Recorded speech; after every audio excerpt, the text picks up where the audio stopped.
kayo habang may oras pa. Hindi kami sumuko!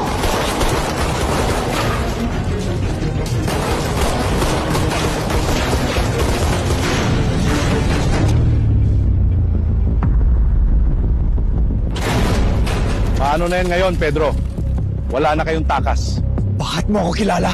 Ulol, 10 milyon ang kapalit ng ulo mo! Any last wish, Pedro? Pedro, pasensya na. Hindi ko inaasahang mangyayari to. Huwag mong sisihin ang sarili mo. Kung mamamatay man tayo, mamamatay tayong may dangal. Fire!